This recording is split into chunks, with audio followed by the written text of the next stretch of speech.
Okay, we have a set of labeled data, and we want to build a classifier that takes unlabeled data as input and outputs a label. So how do we construct this classifier? We first need to choose a type of classifier, and it needs to learn from the already labeled data.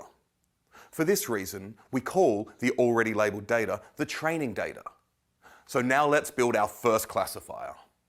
We'll choose a simple algorithm called KNearest Neighbors. The basic idea of KNearest Neighbors, or KNN, is to predict the label of any data point by looking at the K, for example 3, closest labeled data points and getting them to vote on what label the unlabeled point should have. In this image, there's an example of KNN in 2 dimensions. How do you classify the data point in the middle here? Well, if K equals 3, you would classify it as red, and if K equals 5, as green. To get a bit of intuition for KNN, let's check out a scatter plot of 2 dimensions of the iris dataset, petal length and petal width. Now the following holds for higher dimensions, however we'll show the 2D case for illustrative purposes.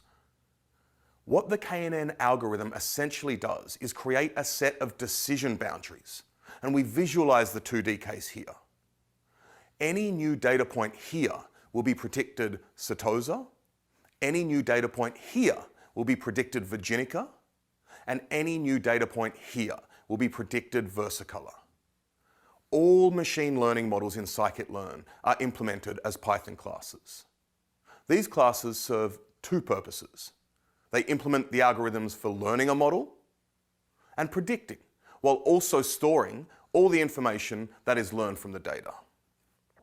Training a model on the data is also called fitting the model to the data.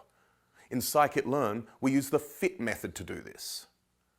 Similarly, the predict method is what we use to predict the label of a new unlabeled data point. Now we're going to fit our very first classifier using scikit-learn. To do this, we first need to import it. To this end, we import KNeightors classifier from sklearn.neighbors. We then instantiate our KNeightors classifier, set the number of neighbors equal to 6, and assign it to the variable KNN. Then we can fit this classifier to our training set, the labeled data. To do so, we apply the method fit to the classifier and pass it 2 arguments, the features as a numpy array and the labels, or target, as a numpy array. The scikit-learn API requires firstly that you have the data as a numpy array or pandas data frame. It also requires that the features take on continuous values, such as the price of a house, as opposed to categories such as male or female. It also requires that there are no missing values in the data. All data sets that we'll work with now satisfy these final 2 properties. Later in the course, you'll see how to deal with categorical features and missing data. In particular, the scikit-learn API requires that the features are in an array where each column is a feature and each row a different observation or data point. Looking at the shape of iris data, we see that there are 150 observations of 4 features. Similarly, the target needs to be a single column with the same number of observations as the feature data. We see in this case there are indeed also 150 labels. Also check out what is returned when we fit the classifier. It returns the classifier itself and modifies it to fit it to the data. Now that we've fit our classifier, let's use it to predict on some unlabeled data.